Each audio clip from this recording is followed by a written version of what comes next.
I make the comparison, because people would say, well, Ted, you have money. Why do you trade? It's like, I enjoy it. And I grew in trading. I grew up in trading, essentially. My wealth grew in trading. My wealth didn't come from selling a big business. I didn't have rich parents. I didn't have any of that. I had a good job. I was able to build myself that way. I was already financially okay when I had my job. Now I'm just even better at that point, and I'm working for myself. So that's where it comes from. So going back to that, you now are trying to find an out. You're trying to pay back that $100, and you're doing it by any means possible because it's a stressor for you. It's triggering you because of the fact that, you owe this friend $100. Anybody who is a decent person, if you borrow money, the idea is you pay it back, right? Like, everybody who's a decent person will do that. Maybe you're not a decent person and you just borrow money from people and you just run off. You're going to basically run out of friends sooner or later, because once you do that to 10 people, the next person is probably going to come around and be like, hey, didn't you borrow money from so-and-so and not pay them back? We're not giving you money either. Eventually it comes to an end, right? So let's be perfect people. Let's be genuine people and say, hey, I really want to pay my friend back the $100. So now you're using trading as an outlet to pay back that $100, but you are worried because this is your last $20. You have that stress, and now every decision that you make in trading is coming from the ability to pay back that $100. Right? So when we break this down, it's not about the trade allocation or the trade selection anymore. It's, why are we trading to begin with, and what are my decisions pending on, right? So when we start deep diving into our brains, we have to take a step into the next level. And a lot of people, will say this is pretty straightforward. A lot of other people will be like, wow, this is like mind-blowing, right? It's because you've never really done, you've never really done a deep dive on yourself. A lot of people are in their 20s, and a lot of people maybe are in their 30s. Maybe, you haven't really taken perspective on yourself. Maybe you just always figured that, I am dumb because I'm dumb, right? So when we look at impatience, when we look at agitation, it comes from a trigger. So when we can identify those triggers, we can learn how to control them, right? So when you're trading, and I hear these stories all the time, I've overtraded, I've over-leveraged, I've blown my account. Chances are, in that blowing of the account, you had 1, 2, 3, maybe four perfect trades, 4 very good trades. Let's put it that way. So out of 100 trades, you were probably able to at least get 1 positive trade. Everyone could probably say that. If I took a poll right now, there's 240 people on this Zoom call. I could take a poll and be like, okay, if you've traded a live account or you've traded once, you've probably had a good trade. You've probably made money at some point, and everybody would raise their hand and be like, yes. So then my question becomes, well, why can't you do that again? And then now suddenly you look at yourself and you're like, well, all the excuses come out. Well, the trade reversed on me. I traded at resistance. I traded at support. I was trading in a ranging market. So now when you deep dive further, does it have something to do with your trading ability or the reason why you were making those trades at that particular time? Why were we trying to trade on Thursday night at 8:45 in the evening if we already made money today? What's the rationale behind that? As a human being, why are we making those decisions? So when you take a step back, is it because you're trying to trade and get better, or is it because you're chasing something? Are you chasing money, right? So now suddenly, when we step back, we made 3% this morning, right? But the 3% was only $3 to paying off the $100, right? So now you have $3 to pay your friend and you'll owe him $97, but you're not thinking of that. What you're thinking of now is you're saying, hey, I still have to make $97 to pay that person back. You're not thinking about, hey, I made $3 today because I put myself in the best position to win. You're not looking at that. You're looking at what you owe. You're not looking at what you made. That's where you start to get into trouble. Because if you looked at what you made today, as an example, and you made the $100, you would not be trading right now, because you would have withdrawn the $100. You would have gone to the ATM or wherever you've gone. You would have taken that $100 and you would have ran over to your friend and you would have been like, yo, here's the $100. Leave me the fuck alone. Here's your money. I'm sorry that I borrowed it from you, but you're an asshole. You bugged me every week. I didn't have the money to pay you back. Otherwise, I would have paid you back right away. Problem solved, right? Problem solved. Now you have no stress, because you can go out with your friend tomorrow and hang out. Well, we can't because we're in COVID, but if you could, you would be going out and be like, we're all good now, because it's like, I have a weight lifted off my shoulders. I paid back my friend the money, right? We would all agree to that. But because you only made the $3, you're short 97, your situation hasn't changed, right? Our situation hasn't changed. Whether you made $3 or you made $1 or you made $80, you still haven't made the $100, right? This is where the mentality of the majority of people live. They live in that place. It's either all or nothing, right? Because in your mind, $80 is just as good as $3, because that person, you owe them $100, right? But then you say, well, Ted, no, you're wrong. $80 is closer to $20 or closer to $100. I agree. But has it changed the situation? Are you able to pay back your friend? The answer is still no. This is where you have to learn the logic. Whether you have $80 or $3, can you pay back the $100? The answer is no. So what's the difference between $80 and $3? Well, Ted, $80, I'm closer to my goal. Right. You're closer to your goal. But how did you get to the $80 from the $3? You still had to do the same thing over and over again. From the $80 to the $100, you still have to do the same thing over and over again. You still have to be on guard from $80 to $81 to $82 to $83 to $84 to $85 to $86 to $87, all the way up to $100. You still have to be putting yourself in that same position to win every single time. It doesn't matter. The only time it stops mattering is when you reach the $100 target. Up until the $100 target, every decision that you make will be equally important. It will be equally important to you, whether you have $3 in your bank account or you have $300 in your bank account. If you do not have the money to pay what you need to pay, every decision that you make is of equal importance. It doesn't matter whether you're risking 50 cents or $50. The decision and the idea behind risk has to be the same. You have to put the same perspective on each decision you make, no matter what you are risking. That is your goal. That is how you solve your problems of greed. That is how you solve your problems of impatience. You have to do that every single time. Okay? You have to figure that out, and you have to say to yourself, listen, this is the decision that I'm making every single time. This is what I have to do day in and day out. And then you say to yourself, well, Ted, that means that we're a robot. That means that we are. Yes, agreed. Are we going to stray away from those plans? Yes, many times. There's always going to be a opportunity where you stray away, right?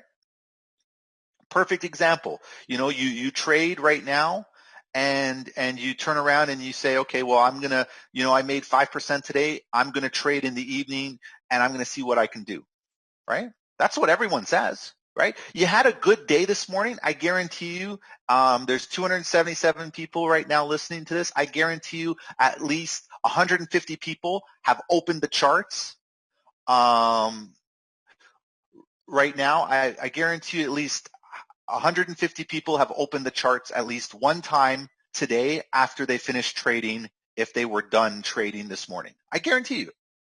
I guarantee you. I opened the charts today. I opened the charts. I opened the charts this afternoon. But what was the difference? I opened the charts because I wanted to see what was happening. I didn't open the charts because I wanted to trade.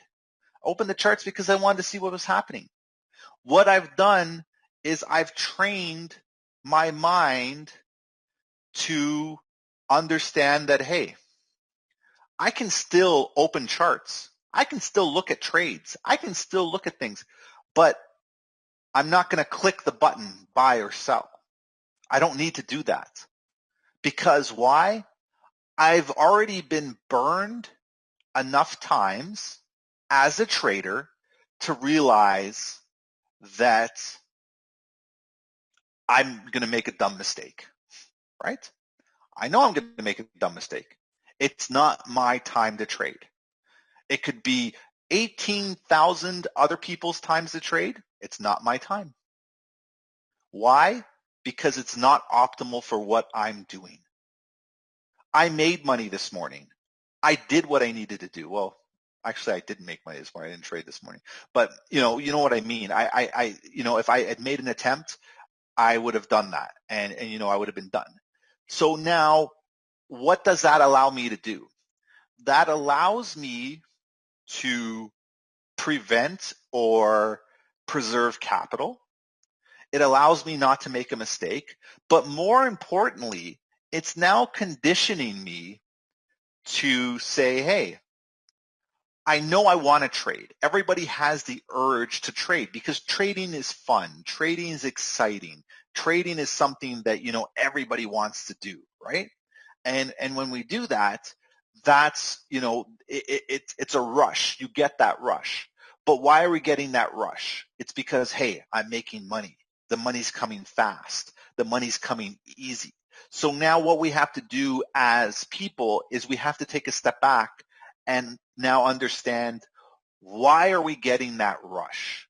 Why are we getting that rush? Okay. So now let's break ourselves down even further.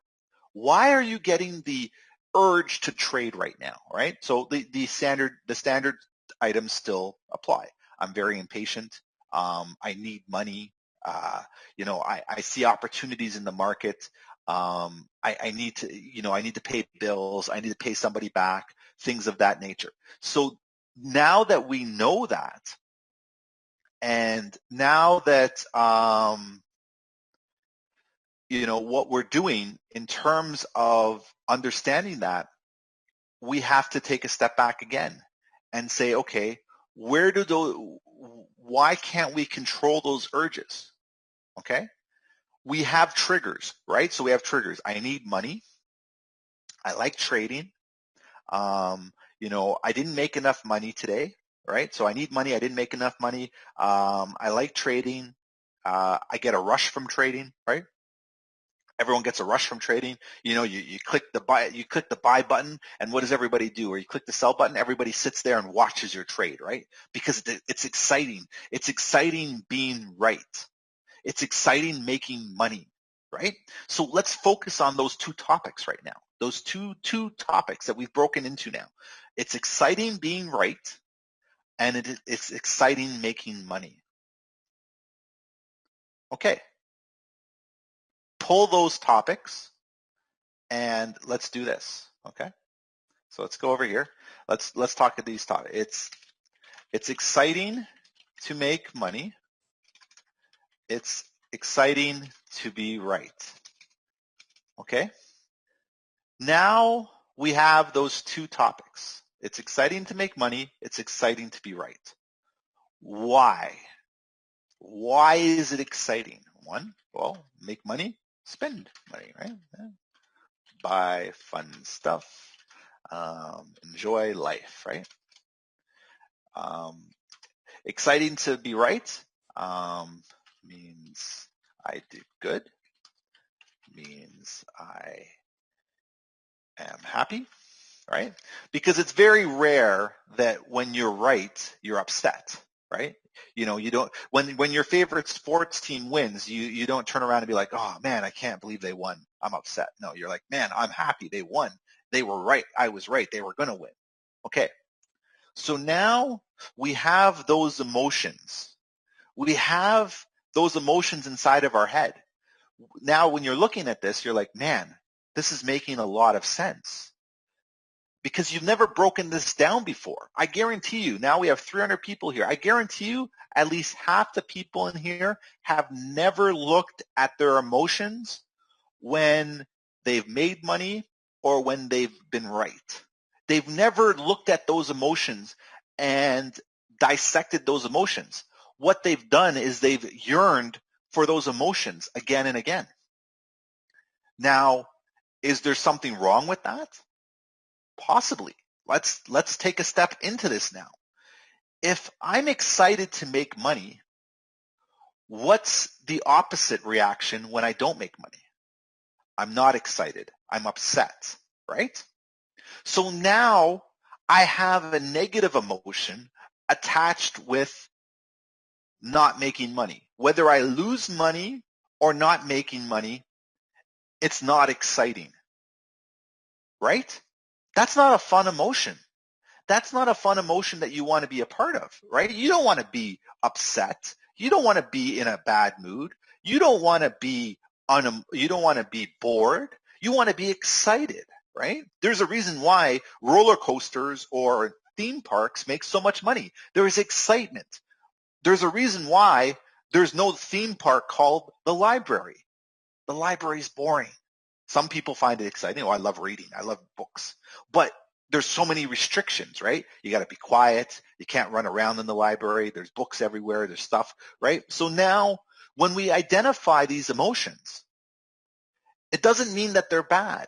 It means we have to understand where this emotion is coming from. What are we lacking in our lives that it's exciting to make money? We're lacking something in our lives because money has made us excited. You know what we're lacking? We're lacking fulfillment and we're lacking validation. Where does that fulfillment and that validation come from? It comes from yourself, right? If you had all the money in the world, you still would not be happy because there would be something lacking in you, right? Think about it logically. If you had all the money in the world, but nobody loved you or nobody cared about you, you would still be lacking that validation. So what would you do? You would want to be hanging out with a lot of people. You would want to meet people because you're missing something. So when we as human beings are missing something in ourselves, that is what creates the emotion, right? It's exciting to make money because when we make money, we can go buy stuff. We can go enjoy things, right? Because it's validating ourselves. When you go to the store and you're able to make that purchase, you're able to buy that pair of shoes, you're able to buy that t-shirt, you're able to buy whatever, you feel good for that 5 minutes because you bought something that you wanted. You didn't buy something that you needed, right? Nobody needs 10 pairs of shoes. You want 10 pairs of shoes because you want a pair of shoes for going out at night. You want a pair of shoes for working out in. You want a pair of shoes for just hanging out in. You want a pair of shoes to match your track pants. You want a pair of shoes to match your jacket. You want a pair of shoes to match your jeans, right? You want all those ideas. You want all those things. So now that's where that excitement comes from, and that's why you have that urge to start trading again. Okay? So now we have to take that into account, and we just have to take a step back and we have to say to ourselves, okay, if I'm excited to win a trade, I understand why I'm excited because I want to buy stuff, I want to win money. Okay, take the excitement out of the trade. Take the idea of buying something out of the trade and now evaluate the trade without emotion. Did I make the best decision to take this trade? Did I make the best decision to enter this trade? And if I can do that, then I know I'm doing the right thing. And I don't have to be excited about making money because I know I made the right decision. I'm confident in what I'm going to do, but more importantly, I'm confident that I'm going to do it again, and the money becomes a byproduct of my confidence and my ability to execute. And suddenly now I'm not excited about making money, but more importantly, I'm not excited to be right because I know I'm right. Right? If you know, if you've watched a movie 20 times, do you still get excited when the action sequence comes on? Not really, because you sort of know what's going to happen. You know, a guy's going to jump out of a building, the guy's going to drive a car, it's going to blow up stuff. Is it exciting? Not really. But do you like it? Yes, we do. You know, you'll watch a movie 10 times because that's your favorite movie. Well, why aren't you applying that to trading, right? You don't get excited to watch that movie again, but you do enjoy it. So this is where when you separate those emotions, it's okay to trade. Don't get excited about it. Because what you do is when you remove the excitement from trading, when you don't make money, you are not going to be disappointed. When you're not right, you're not going to be disappointed. Your emotions are now going to be, they're going to remain level because you weren't excited when you were taking the trade, you were confident. That's the difference. So we remove the excitement from what we're doing to create emotion, and we are putting confidence in that replacement. Now what we do is we take away this. So we take away this and we do this. Let's do this. We kill that, right? We kill that, and then we say, I'm confident in making money. Take away this and do this, and say, I'm confident in being right.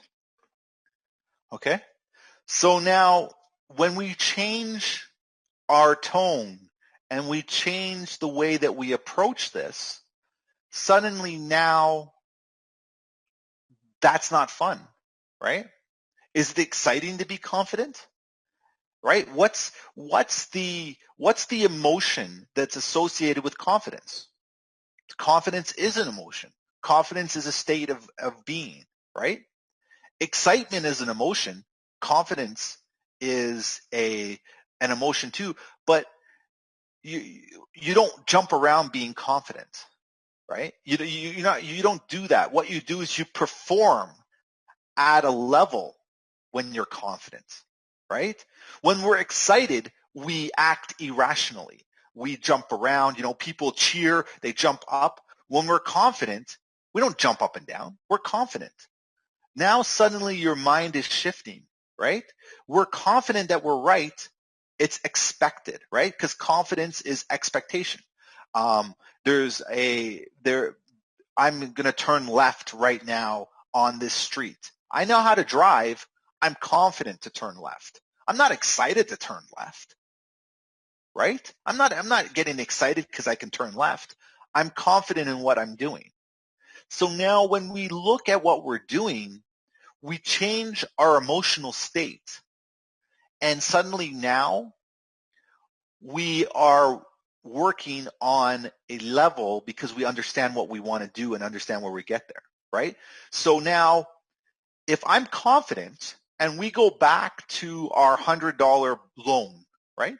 If we go back to our $100 loan and now I have to pay my friend back $100, if I'm confident that I can pay him back, I'm not going to be impatient. I'm not going to get agitated. I'm not going to be upset because I know I'm going to be able to pay him back. How did I become confident? Because I had tools at my disposal that would get me the funds I needed. I know I would get the funds. I didn't know how long it would take me, but I'm confident I can do it. I'm not excited that I'm winning money. I should be winning money. I'm confident that I'm getting money. I'm not upset when I lose because I'm confident that I will win the trade again later. So I don't have to worry about this losing trade. Now, suddenly we've shifted our minds and suddenly we're now deep inside of ourselves, right?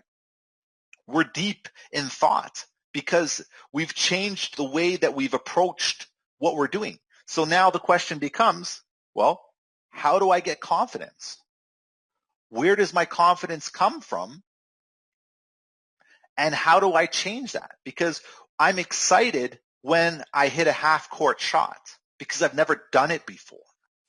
I'm confident when I hit a layup because I've done it many times, right? If you watch basketball as an example, when someone does a layup, the cheer is there, right? People are excited, they get a cheer. But when someone does a dunk, there's a bigger cheer. Why? Because we don't see that as often, right? So now when we bring that back into trading, what don't we see often? Well, I don't see wins. I don't see money, Ted. I don't see myself holding trades. I don't see myself,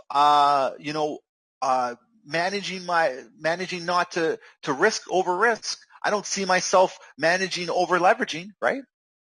When we do it, we get excited, right? You win a trade on Rakil's live stream, the YouTube chat lights up. Everybody lights up. Hey, we won. The excitement. Why? Because you weren't confident that you were going to win. Because if you had seen that trade over and over and over again, it wouldn't be exciting. You'd be like, I told you so.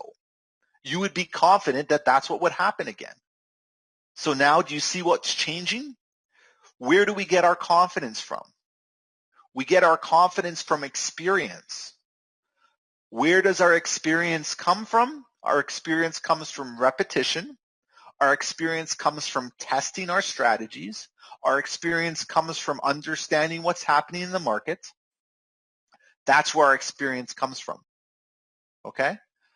Where do we need to get from that experience? We need education. We need to understand what's happening in the market. We need to ask ourselves why, and we need to be able to put ourselves in a position to win, right? So now the question becomes, well, how much experience is enough experience? Well, the experience that you have, it can vary on anybody, right? It can be here. Here's where, suddenly now these ideas come into play, right? If you have time to trade, education and background in finances. So now you start looking at where are my gaps in my learning and how do I fill those gaps, right? How can I stay consistent, right? That's our first question. How do we stay consistent? Well, consistency. Where does consistency come from, right? Repetition. For fuck's sakes. Repetition, comes from, understanding. It comes from, testing. It comes from journaling. It comes from journaling. So that's where our consistency comes from, right? So when we have this, now suddenly, okay, my consistency is going to improve when I have repetition, when I have understanding, when I test what I'm doing, when I journal what I'm doing, because I'm able to solve those ideas. Because everything from consistency now ties back into how do I hold trades longer? Well,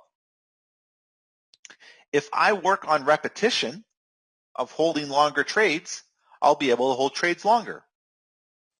If I have an understanding of the higher time frames, I'm going to be able to hold trades longer. If I test the higher time frames, I'm going to be able to hold trades longer. right? If I know what I'm testing and I repeat it, I journal, I'm going to be able to hold trades longer because I'm going to be able to look at what I've done in terms of, I guess, my trading, things of that nature. And what I've done is I've basically taken steps to hold trades longer. I've tested, I've done repetition, I've experienced this over and over again. So my confidence is there now to hold trades longer. And my confidence comes from my consistency. If I'm doing the same thing over and over again, it becomes easier, right? We always use the same analogy of standing up. Like if I tell everybody right now who's sitting down to stand up, do you think about standing up or do you just stand up? You just stand up because you've done repetition. You don't have to think about it. You just do it. That's where you have to get to with trading, is you've done enough repetition in trading that you just do it now. You're not concerned about the outcome because you've won so many trades, you've lost so many trades that you understand what you're doing and why you're doing it. That's where you're coming from, okay? So now we cover those two topics. So let's do this. Let's do that. Let's do this. Okay,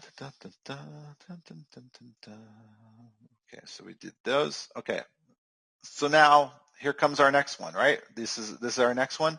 How can I not overtrade or over leverage? Oh, sorry, I forgot to put that in there. Let me just type that in there. Or over leverage, right? So where does over trading and over leveraging come from, right? So where does that come from? Right over here. Goes back to our analogy. It goes back to our analogy of having $100, right? Owing somebody $100.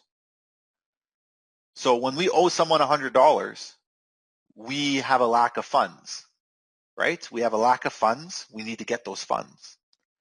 So what are we trying to do? We're trying to get those funds as fast as possible, right? And the lack of funds forces you to make decisions that you normally wouldn't make, right? So let's take for example, let's go to a casino, okay? Let's go to a casino and let's all go to the casino together, okay? So we're all going to go to the casino. I would say right now we've got 323 people here. I guarantee you there will be, out of 323 people, I guarantee you there'll be about 200 people, so maybe about a third of the people or 2/3 of the people that are going there, and what are they going to say? Very easily, man, I hope I make money today going to the casino. Man, if I win $1,000, I'm going to be cool. I'm going to be happy. Man, imagine if you hit a jackpot, right? That's what we do. We go to a casino. Nobody goes to the casino and says, I hope I lose, right? Everyone goes to the casino and says, I hope I win, right? Because the people that are going to the casino are going on hope, right? We're going on hope. So now when we look at trading and we look at, why are we over trading or over leveraging? It's because we're hoping. What are we hoping for? We're hoping that we make money, right? Because we need that money. We need that money to pay back that $100.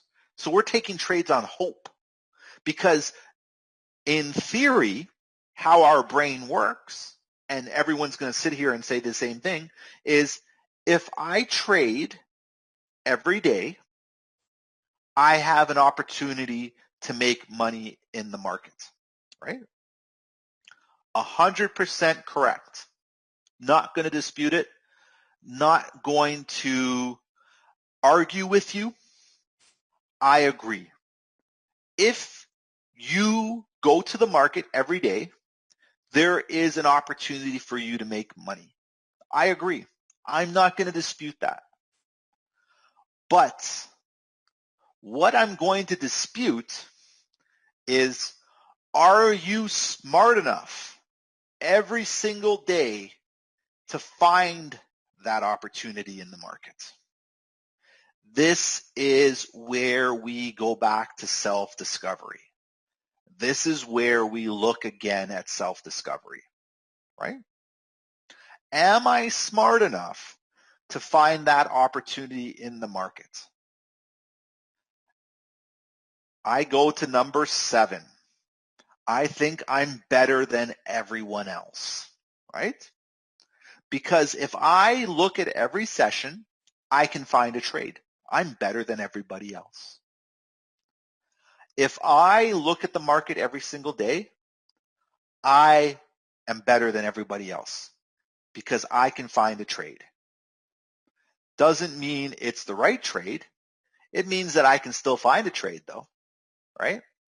And what does that do to me? That puts me in a position of risk. Because now suddenly, because I don't like hearing the truth and I think I'm better than everyone, I think I can beat the market every time I show up to the market. Now I have that excitement back, right? Because now I have to prove that I'm right. Essentially, that's what I'm doing, right? I'm going to show everybody that I can trade every single session, I can trade every single day, and I can find profitable trades. I can look at every single pair, and I can find profitable trades. Take a step back. Who are you doing that for? Do you really need to prove to yourself that you're the best? No, because everybody inside their mind should believe that they're the best. What you want to do is you want to go tell it to the next person. There is your problem. You can believe that you're the best. You can believe you're better than everybody else, but you don't need to prove it to somebody else. When you remove the idea of having to prove what you do, how you do it, why you do it, life becomes easier. Life becomes straightforward. You didn't have to prove to anybody today that you had dinner, right? But what do people do? People take pictures of their food and send it around to other people to show them. Why? I think I'm better than everybody else because I had a steak dinner, right? Nobody takes pictures of craft dinner. Nobody takes pictures of a ham sandwich and says, man, this was the best ham sandwich ever, because ham sandwiches are boring, right? Anyone can make a ham sandwich. Not everybody can go to that famous steakhouse. Not everybody can buy that Lamborghini. Not everybody can drive that supercar. Not everybody can go on that vacation. So what are you doing? You're proving to everybody else that you are better than everybody else. You're not proving it to yourself. You just want to see the look on everybody's face. Wow, look at what Ted did. Ted went out and bought a supercar. Man, Ted's the best, right? Look at the comments on people's posts when they post something of a milestone, right? Think about it. People post. What do they post? They post a picture of the thing that they bought.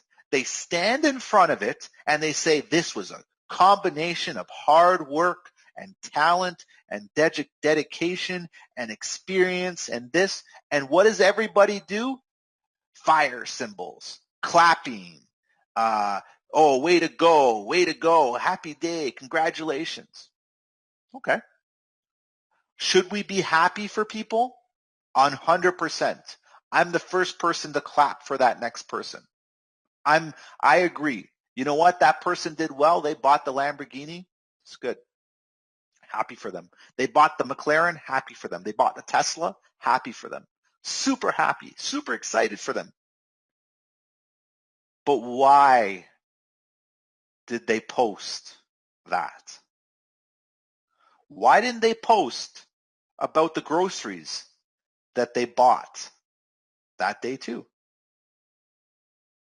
Right?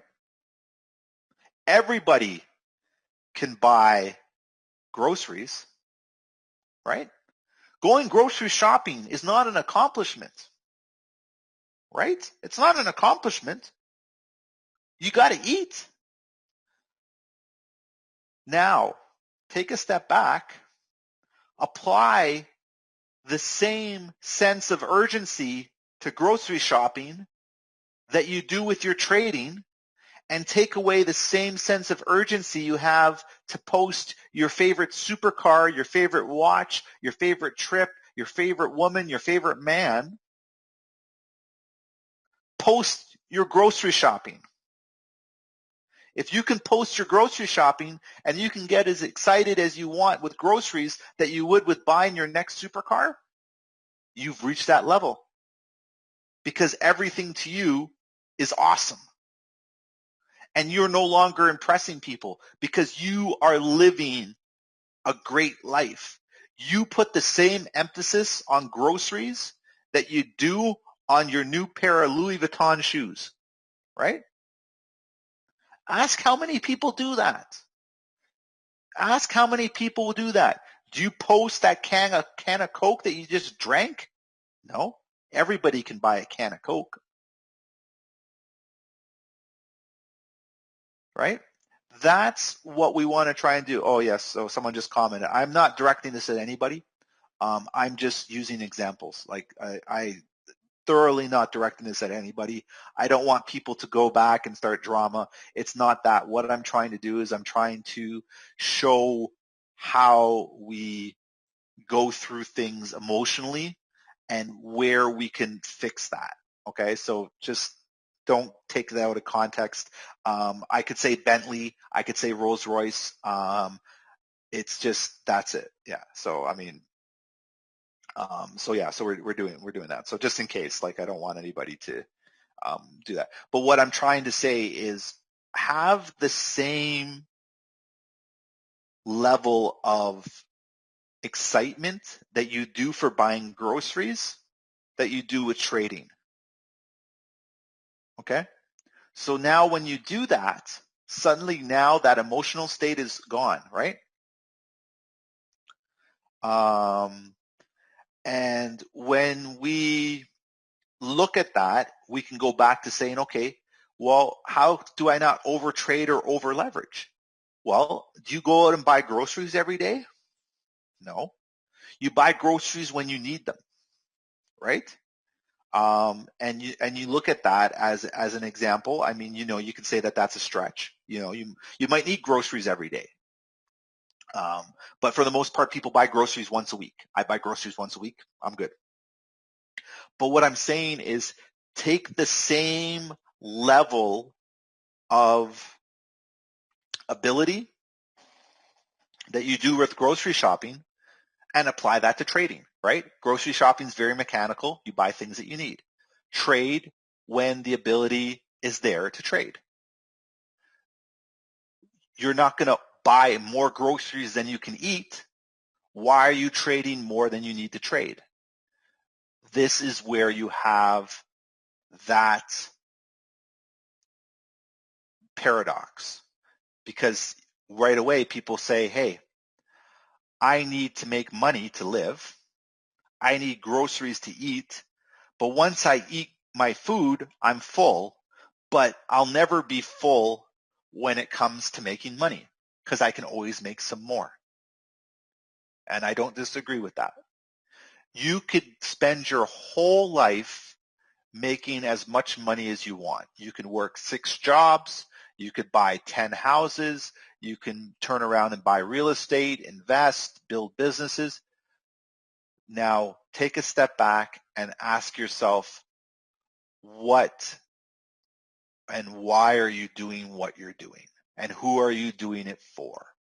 Because at the end of the day, if you're doing this for people who care about you, they are not going to get upset about how long it's taking you to do something, right?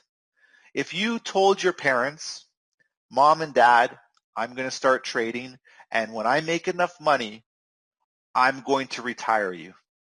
I'm going to make sure that you're taken care of because you took care of me. And your mom and dad will say, son, daughter, that's very noble of you. We really like that. They are not going to turn around and say, well, if you don't do this, you're out of the family, right? So therefore, there should be no pressure on you.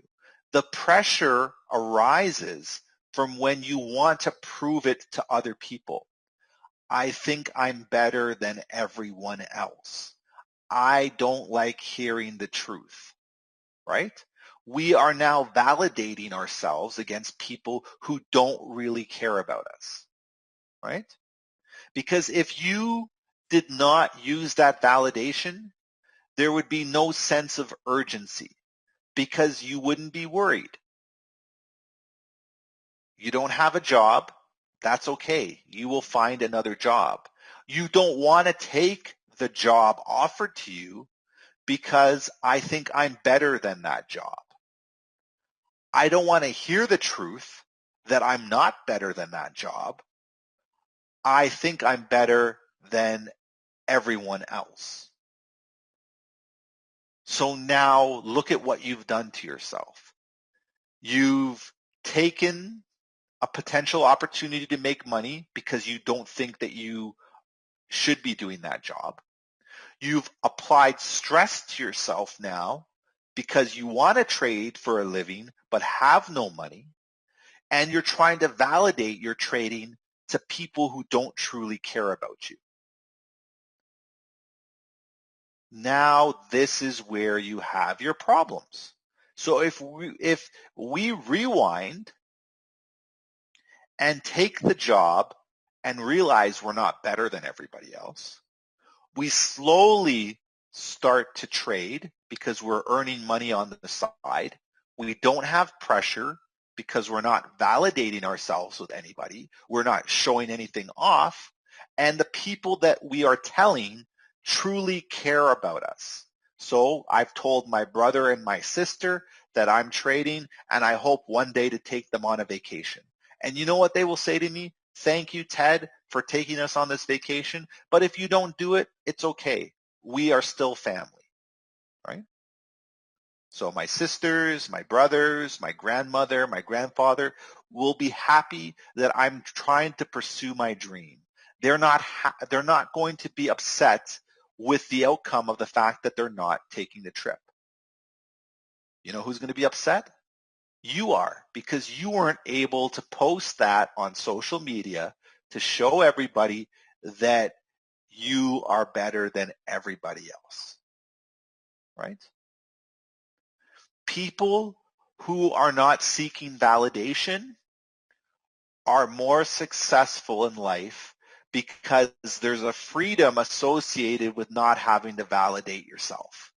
And when you validate yourself, the people who care about you, they will always care for you just doing the best that you possibly can. They will never ask you to do more than you can. They will never get upset with you if you don't do it. The people who get upset with you are the people who don't care about you.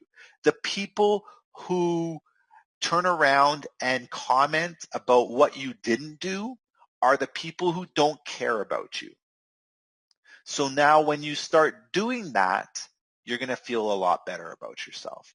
No charity. Think about it this way. Every time you perform an action, ask yourself, if you were doing this for charity, would the charity turn around and say to you, hey, you didn't do good enough? Would any charity tell you that you didn't do good enough? No.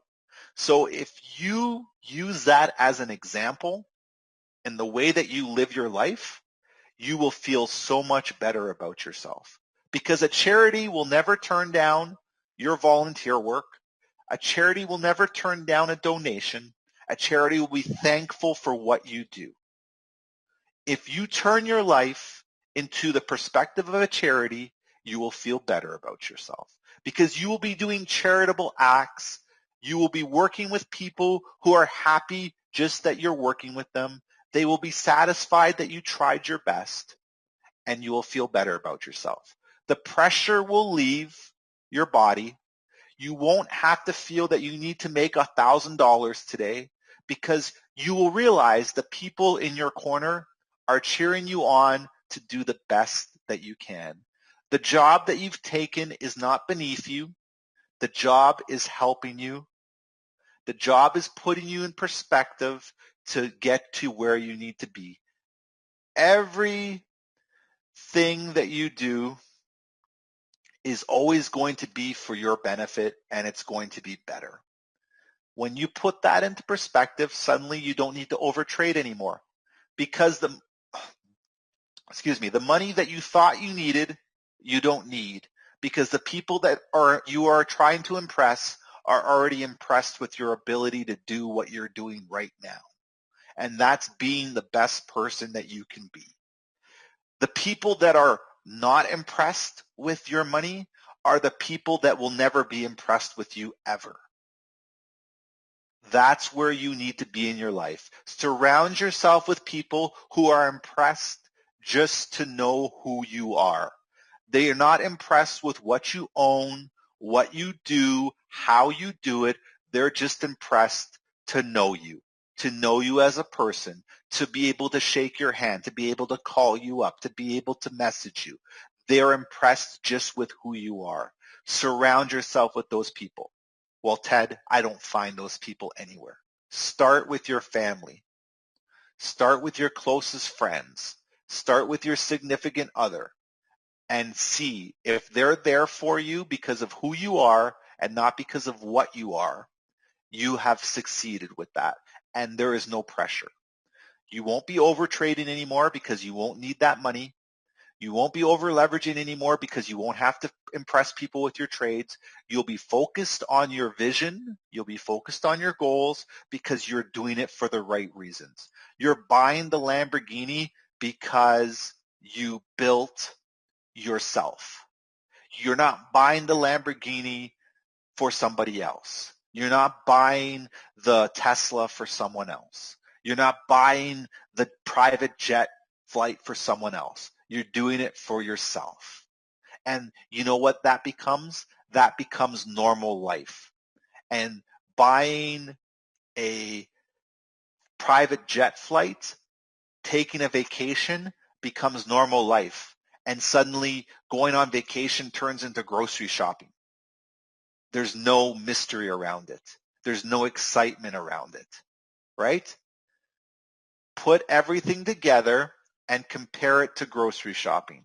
When you get to a stage in your life that what you're doing resembles grocery shopping every single day, that's when you've achieved ultimate success. Because you are no longer worried about what people are doing, because everybody has to do that. Everybody has to go grocery shopping. Your life is one big grocery shopping every day. Every day you're going grocery shopping. And that grocery shopping can be for you. It could be buying a car. It could be buying a house. It could be, going to dinner with friends.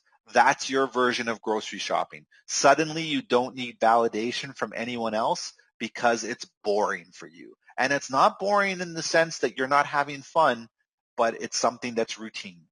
When things become routine, suddenly life becomes easier, and the people that are around you respect you more because it's a routine. You're not overdoing things. You're not overzealous. You're not better than anybody else. You're living the life according to you. Put that in perspective. Put that all together. Give yourself that opportunity. And as you progress as a trader, keeping these things in mind, you will have unlimited success. Because the success will not define you. You will define the success. You will define what it means to be successful, because the people around you will always be your cheerleader, will always say that you did great. And they won't be doing that because of the fact that they like you for for strange reasons, it's because that's what they expected of you. That's what they want you to believe. Your parents will always be your cheerleader. No how much they hate you, they will always cheer you on to be the best person you can be. You are always going to get what you deserve, not what you think you deserve. Okay?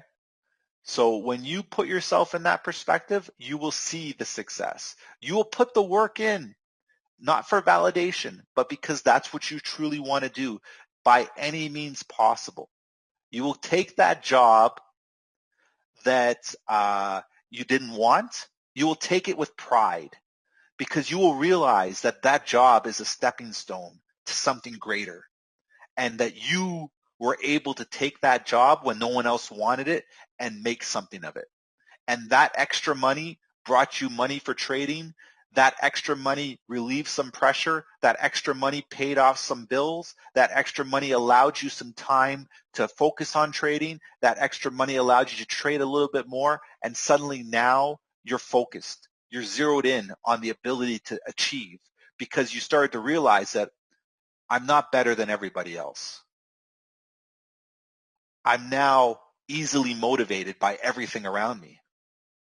I'm not agitated anymore because I know that there's something better than this coming for me. I'm not impatient because I know everything takes a bit of time. I'm not dumb because I took the opportunities nobody else saw. It doesn't matter that I did bad in school now because I'm changing the way that I'm doing things.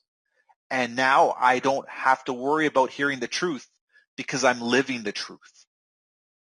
That's where you want to be in life. That's how you want to succeed in life. That's how you will succeed in life, by putting those things into perspective. Okay. So with that being said, that's sort of what I wanted to talk about in terms of trading, in terms of psychology. I think this is very good. So for the 300 people that showed up, you have a little bit of gems that I guess people have talked about, and we will try and do this, like I said, again. And I just want people to keep this in mind. Like I said, the journey is very tough. It's very, very hard when you're trading, but take some of these ideas, things that I've said, this will help you. And I think you'll find that you'll have a better success rate when it comes to trading. And I think you'll have a new perspective on things. And I know maybe some of these things were just straightforward, or maybe they were things that you already knew. It's just sometimes you need to hear them from somebody else. Maybe these were new ideas to you, so maybe you have something to go with. So take it for what it is. If you thought this was a waste, hey, sorry about that. Maybe there's one thing that you take away. Ted's full of shit. If you thought this was a benefit, now maybe you have the ability to write some of this stuff down, and it'll help you. So just take it for what it is and find a positive in what I spoke about. If there was something that was wrong, take a positive from that. Say that, hey, I don't agree with any of this. I can do better. That's a positive from this, right? So look at every item that you come across as an opportunity, as a learning opportunity, not as a negative interaction. Look at it as, hey, I thought he was full of shit. I know I can do better than this. Then that's the positive out of it. And take that positive from it. So don't turn around and be negative about this experience. Look at it as a building block for your own, and do things that way. And I think you're going to find you're going to have a better result. And you don't have to tell me that I was shit. I don't really care. But if you know I was shit and you know that you didn't like any of this, then that's great, because now you have fuel for your own fire to build yourself better than me. And that's the ultimate reward. Okay, so look at that as the positive aspect of it. So you guys have a good night. Enjoy. I'm going to end the meeting now somehow. I don't know how to do this, but I'll figure this out. And we'll go from there. But we'll see everybody again the next pop-up Zoom call, right?